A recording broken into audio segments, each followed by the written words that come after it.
সবাইকে সুপ্রভাত। আজ চলে এসেছি স্নান সেরে ঠাকুর ঘরে। আর আজকে ভাবছি যে সবার পোশাক আশাক চেঞ্জ করব। আগের দিন এই সুন্দর শাড়িটা আর এই ধুতিটা আনিয়েছিলাম অনলাইন থেকে, সেটা ঠাকুরকে পরানো হয়েছিল। আজকে এই দুটো শাড়ি আর জামা, এই ধুতিটা ঠাকুরদের পাল্টে নতুন পোশাক পরাবো। আর এখানে সবাইকে দর্শন করিয়ে দিচ্ছি, কারণ এরপরে তো পোশাক চেঞ্জ হয়ে যাবে। আর মায়ের তো দর্শন আপনারা করেছেনই, তাও আরেকবার দর্শন করিয়ে দিচ্ছি। আজ অম্বুবাচী ছাড়লো, আর তার সাথে সাথে আজকে মায়েদের আসন, মায়েদের পোশাক আশাক সব চেঞ্জ করা হবে।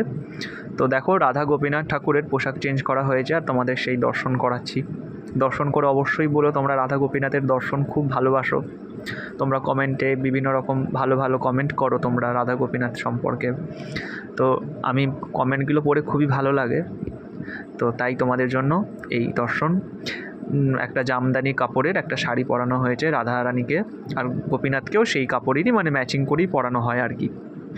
এটা তোমার এটা নবদ্বীপ থেকে আনা হয়েছিল। নবদ্বীপের একটা দোকান থেকে এই জামা কাপড়ের পিসটা আনা হয়েছিল।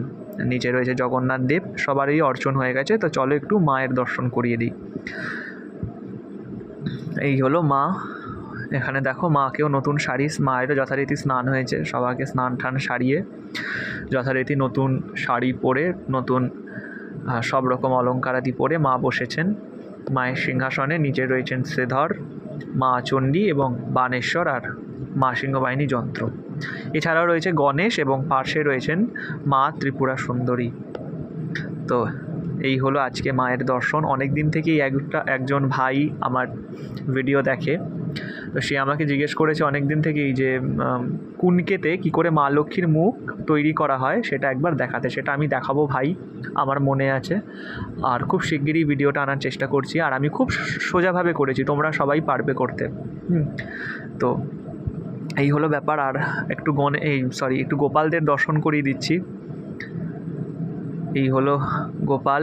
আজকে বাড়িতে এগুলো, এই পোশাকগুলো না, সত্যি কথা বলতে বাড়িতে এগুলো পিসি বানায়, নিজের হাতে বসে বসে এই পোশাকগুলো বানায়। এগুলো এক প্রকার জামার মতো, এই ছোটো ছোটো এগুলো পরিয়ে দেওয়া হয়। আর এই হলো আজকে রাতের ভোগ। রাতের ভোগ দর্শন করো। দুপুরের ভোগ দেখাতে পারিনি, দুপুরে এক জায়গায় আমাকে বেরোতে হয়েছিল, তাই দুপুরের ভোগ দিতে পারিনি। রাত্রে এসে আমি এখন রাতের ভোগ তোমাদের সাথে ভাগ করে নিচ্ছি। আজকে ওই সন্দেশ, দুধ, চিড়ে, আম এগুলোই দেওয়া হয়েছিল। আর এই হলো আমাদের গুরুদেবদের চিত্রপট। সবাই দর্শন করো। আর ভোগ দর্শনে তো দুর্ভোগ কাটে। এখানে রয়েছেন বিজয় কৃষ্ণ গোস্বামী। আমাদের বাড়ি হচ্ছে একটি বৈষ্ণব পরিবার থেকে উঠে আসা একটা বাড়ি। তো সেখানে বিজয় কৃষ্ণ গোস্বামী আমাদের বাড়ির সকলের গুরুদেব। আমার দাদু ঠাকুমা সবাই দীক্ষিত, আর মঠের দীক্ষিত আমার পিসি আর আমি আশ্রিত। তো এই হলো আজকের ভিডিও। সবার কেমন লাগলো অবশ্যই কমেন্টে জানিও। ভিডিওটা ভালো লাগলে একটা লাইক করে দিও।